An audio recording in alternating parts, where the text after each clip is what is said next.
ခင်နေတွေကိုရလေရတွေ့ရင်နေ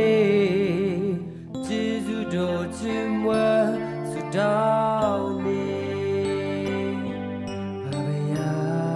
ပြီးတဲ့လူခဲနေတွေမှာကျမချင်းတွေနဲ့ပြည့်ကျော်ခဲ့ပြီးယခုရှောင်ရမယ်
ဆောင်ရဲ့မှန်သူများ